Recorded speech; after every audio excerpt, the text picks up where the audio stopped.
Hey, everybody make sure they move around and stretch out. Don't leave the premises.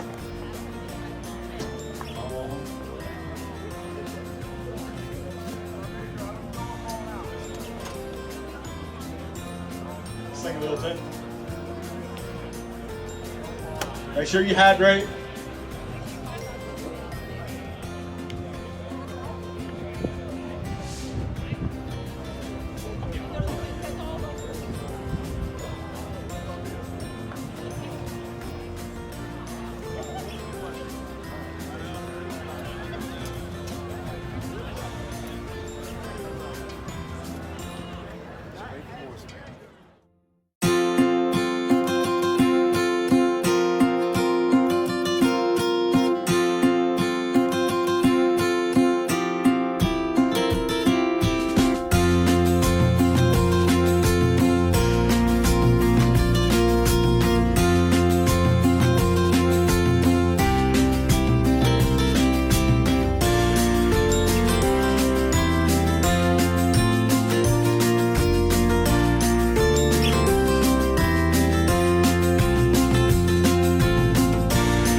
Ladies and gentlemen, the ceremony will begin in 5 minutes. Please take your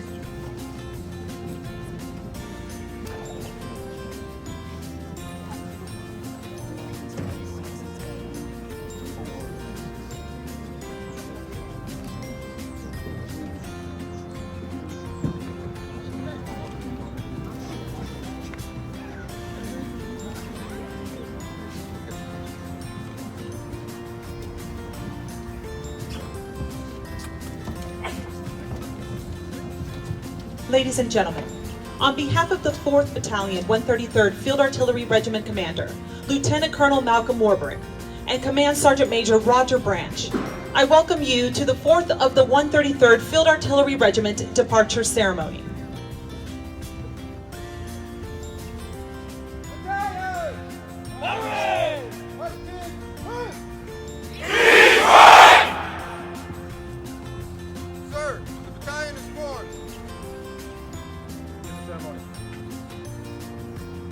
Ladies and gentlemen, please stand for the invocation given by Chaplain Reynolds and remain standing for the national anthem.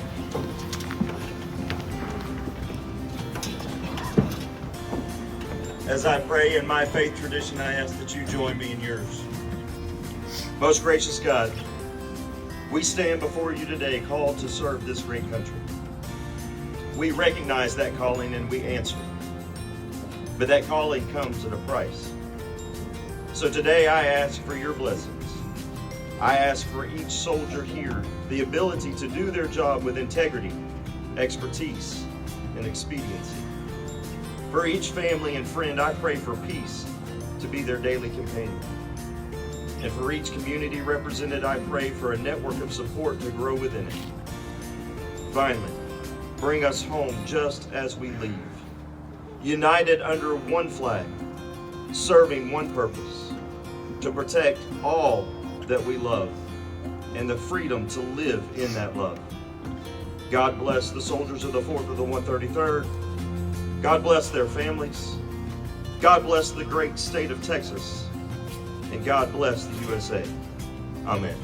Amen.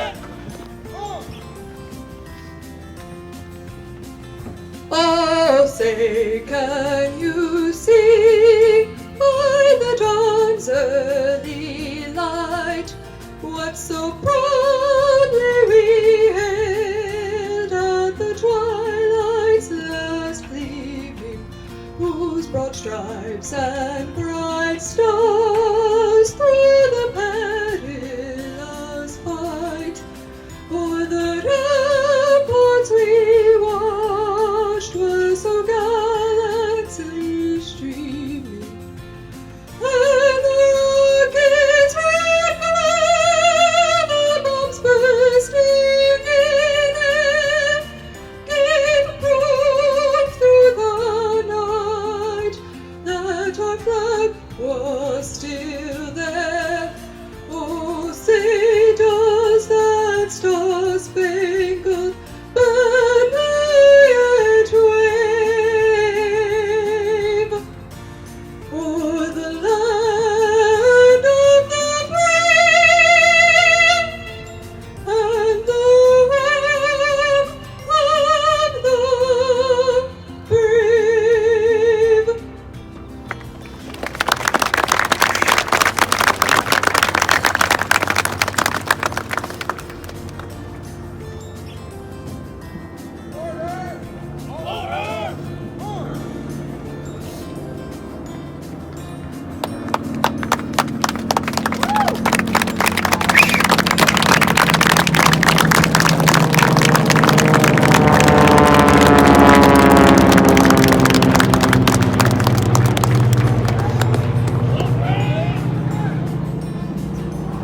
Please be seated. We are honored to have in attendance numerous special guests of the United States Army, Texas National Guard, and 4th of the 133rd Field Artillery, as well as several VIPs. Please hold your applause until all are introduced. The Honorable John Cornyn, United States Senator, Texas, and his wife Sandy. The Honorable Chip Roy, United States Congressman, Texas 21st Congressional District. The Honorable Donna Campbell, Texas Senate, District 25. Major General Retired Joyce Stevens, former Commander, Texas Army National Guard. Her husband, Colonel Retired James Stryker, and mother, Miss B. Christensen. Major General Retired John Nichols, former Texas Adjutant General. Miss Ashley Estep, with the Office of Congressman Will Hurd. Brigadier General Carlton Smith, Assistant Deputy Adjutant General Texas, and former commander of the 4th of the 133rd. Brigadier General Win Burkett, Deputy Commanding General Operations, 36th Infantry Division, and his wife, Molly. Mr. Brandon Guyton, with State Senator Donna Campbell's office. Colonel Monty Eulis, Commander, 136th Maneuver Enhancement Brigade. All former officers, non-commissioned officers, and soldiers of the 4th of the 133rd Field Artillery Battalion.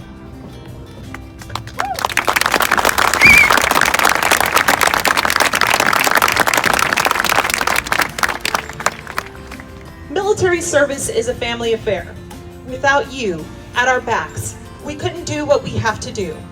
When someone signs up to serve, they are automatically signing up those who love them as well. Therefore, today's ceremony marks a significant day in the lives of Task Force Deep Strike's family and friends, as well as its soldiers who are leaving. We are honored to have our loved ones here with us today. Will all Deep Strike family please rise and be recognized?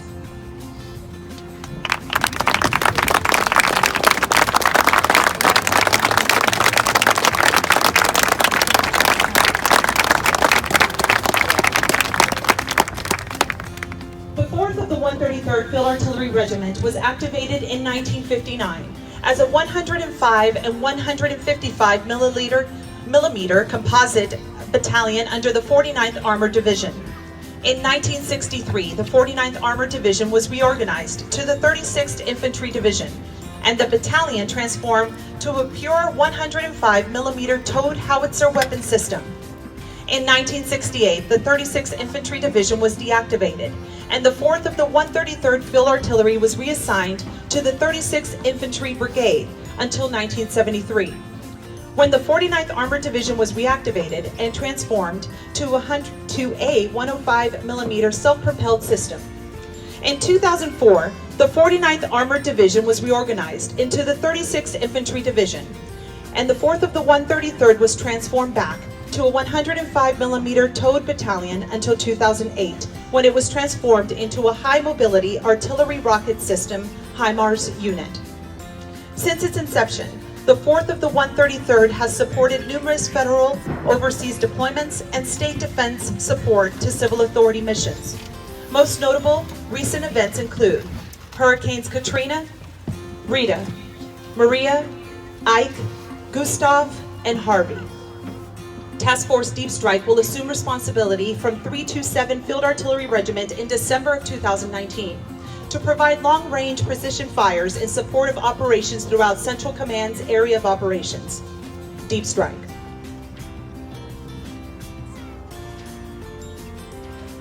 Ladies and gentlemen, the Assistant Division Commander for Operations 36th Infantry Division, Brigadier General Win Burkett.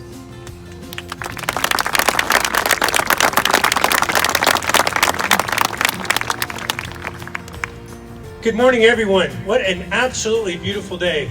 Senator Cornyn, Senator Campbell, Representative Roy, I believe Mayor Houston is going to be here as well. Other very distinguished visitors, guests, ladies and gentlemen, friends of 4th Battalion, 133rd Field Artillery, welcome to this deployment ceremony.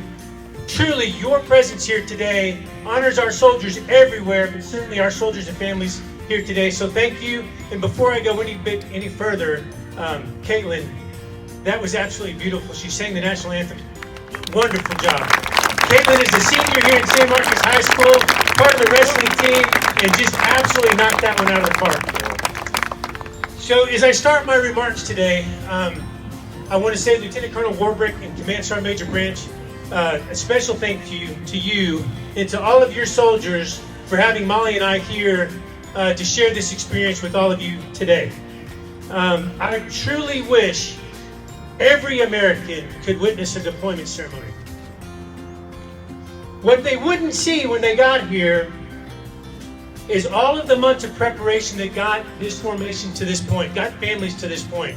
What they wouldn't see from the moment that the unit started to anticipate their notification of sourcing were the tasks involved in setting the team, making sure that they had all of the right leadership in place.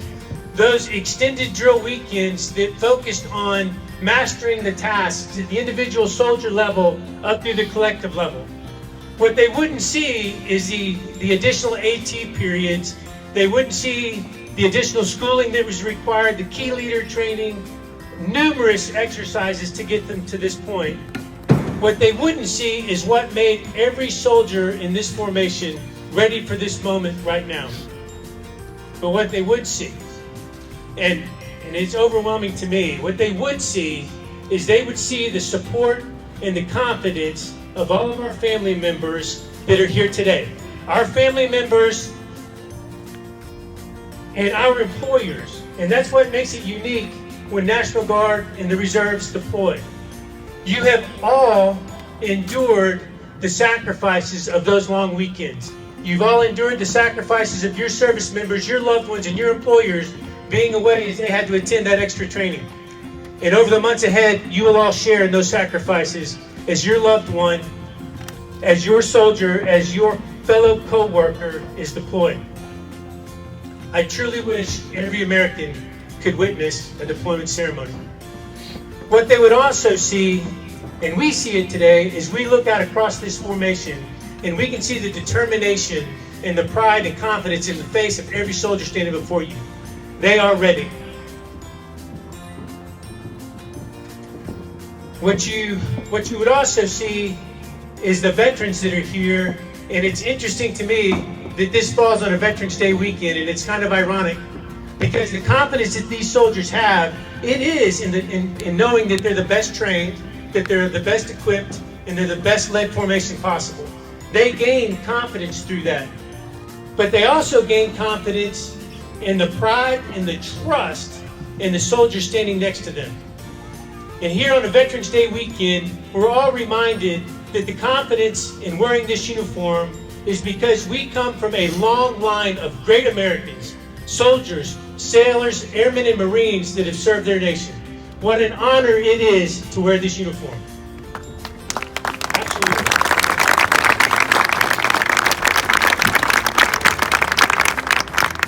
So on behalf of the state leadership and the division leadership, I wish you all Godspeed. We all look forward to witnessing the accomplishments that you will have during your deployment. I know that you are keenly aware of the dangers, and I know that you're keenly aware of the challenges that you will have as you move into this operation. We wish you Godspeed and great fortune. Arrowhead, duty, honor, Texas. It is also my privilege today to introduce Senator John Cornyn. Senator Cornyn and his wife Sandy are native Texans, and they're very familiar with deployment ceremonies and the sacrifices that our family makes. Senator Cornyn has dedicated his career in public service to ensuring our soldiers, active duty, Guard, and Reserve. Since he first served as my Army Congressional Fellow working in Washington, D.C. Well, the first thing that struck me about Malcolm is he has a last name tailor-made for military service, Warbrick. Any enemy in their right mind wouldn't mess with a guy named Warbrick. And if you point that out to him, you will also discover he has a great sense of humor. My favorite story from the time he served on my staff is when he was at an AUSA dinner and somehow ended up prominently in the background of a picture with the chairman of the Joint Chiefs of Staff. Now, some people might call that photo bombing, but I like to think of it as seizing an opportunity, right, Colonel?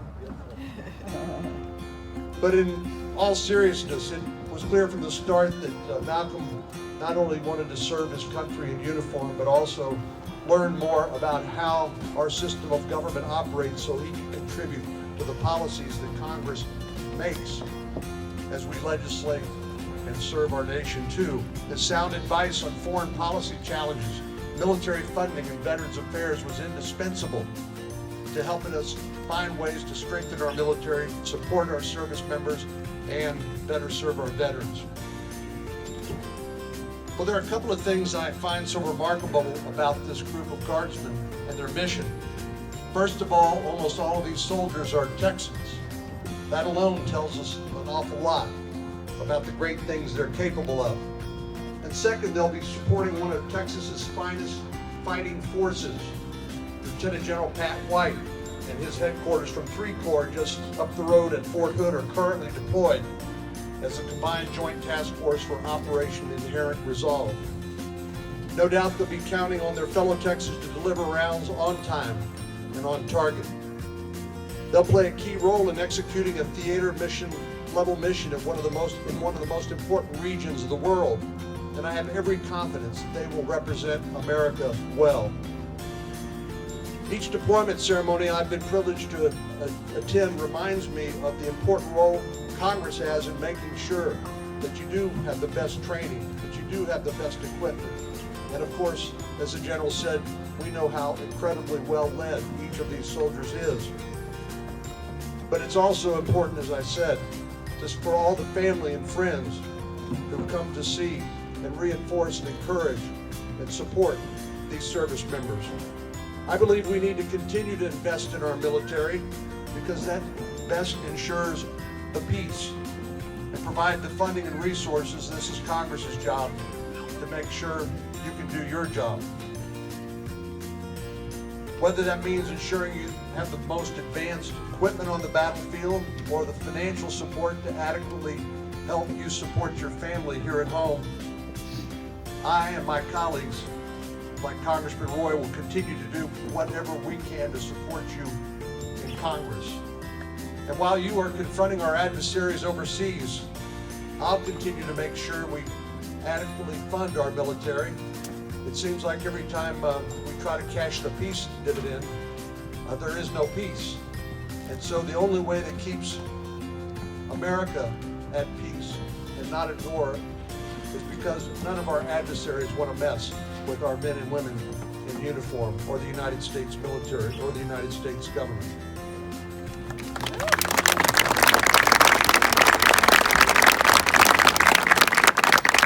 So when you all return, we will welcome you back home, and we'll do our part to care for him who shall have borne the battle by providing the Veterans Administration with the resources it needs and holding its leaders accountable for delivery of quality services.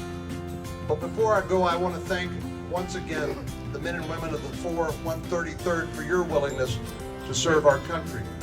May God bless you all. May God continue to bless the United States of America, and go Army.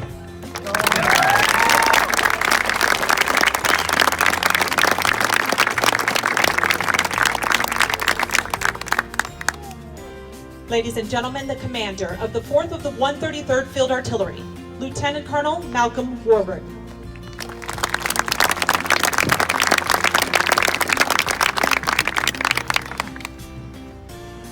Sir, I didn't know you were going to pull that story out. Chairman Dempsey didn't think it was as funny as the crowd did, so. But it's true, years ago I had the privilege of working for Senator Cornyn, being a fellow on his staff, and I saw firsthand that both he and Sandy worked tirelessly for the state of Texas. He's the epitome of a statesman and a Texan, and he works every day for our soldiers, our veterans, and our families. And for that, sir, and for your support to myself and the Texas Army National Guard, thank you.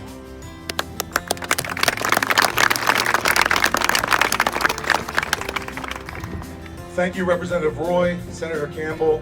Thank you to the City of San Marcos for always supporting us and our unit.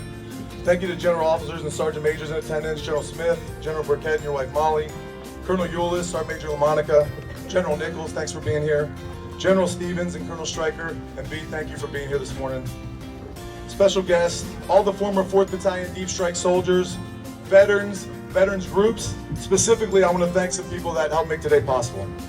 American Legion Post 245 out of Seguin, American Legion Post 177 out of Luling, VFW Post 3413, specifically Bernie Adams and the auxiliary ladies for providing lunches for our soldiers.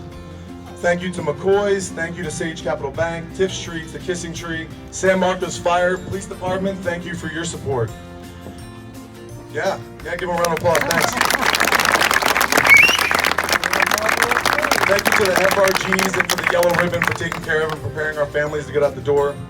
Thank you to the South Dakota RTI.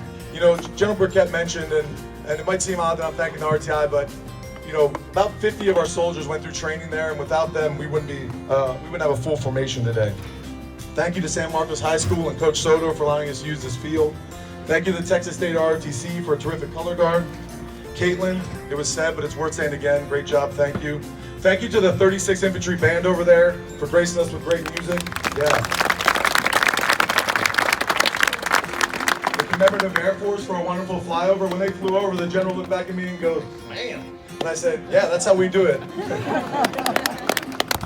And finally, thank you to Stretch, Allen, and Lieutenant Bellamy for putting on today. Stretch is the epitome of never quit. We teach Stretch. I looked in the lineage yesterday, which I'm going to give at, and I can confirm that Stretch was not in the battalion in the Civil War. So, Stretch, thanks to Stretch for everything you do for us. It's an honor for me, my wife Charlene, Sergeant Major Branch, and his wife Cindy to be able to lead this amazing team of soldiers. To not only be able to lead them, but to lead them into combat, and most importantly, lead this battalion into combat for its first battalion deployment since World War II. 74 years since this battalion deployed organically into combat. And we get to do that for the mission we're trained to do, which is rocket and missile fire. That's a privilege and an honor that we don't take lightly. Deep Strike, all you soldiers look great today. Thank you for representing us. Thank you for representing the Texas Army National Guard. You're always professionals, and that's why I know this mission will be great.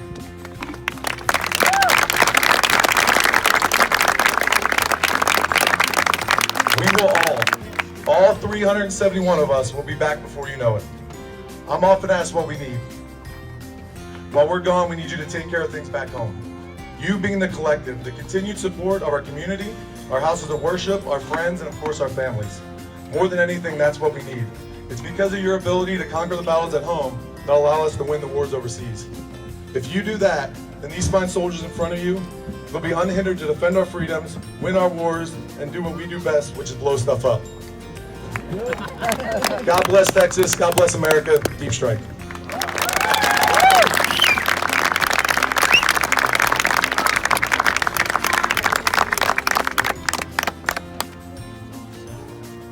The very heart of a unit is symbolized by the colors under which the troops serve.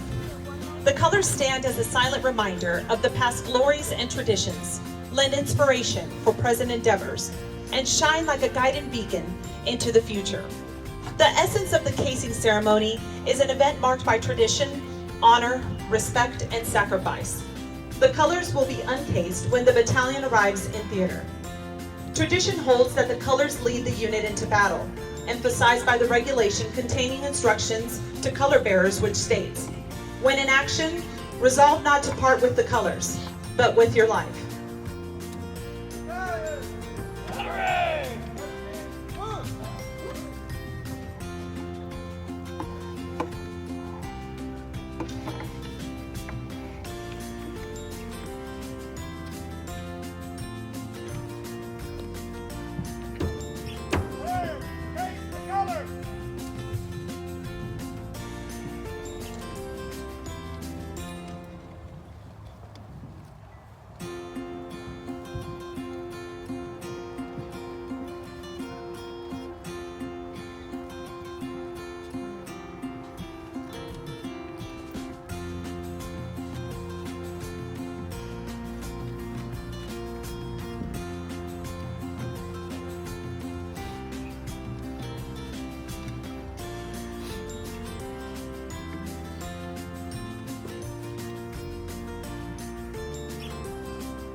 Ladies and gentlemen, please stand for the benediction given by Chaplain Reynolds and remain standing for the Army song.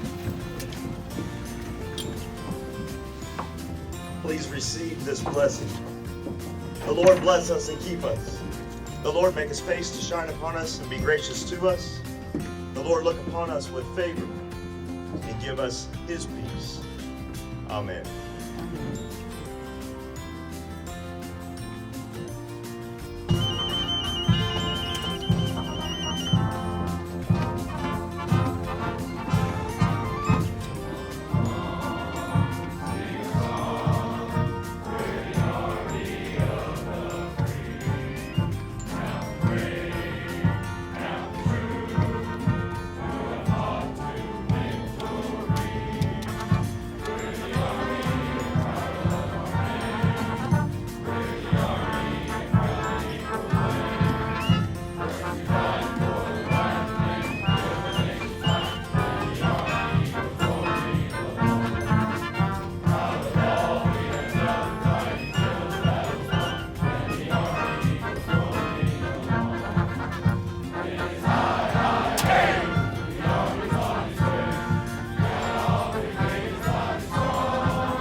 We thank you for honoring us with your presence here today and being a part of Task Force Deep Strike's departure ceremony.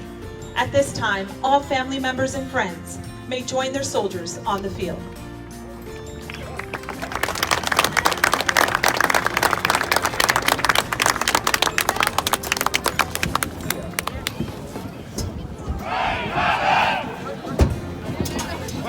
Come on, baby.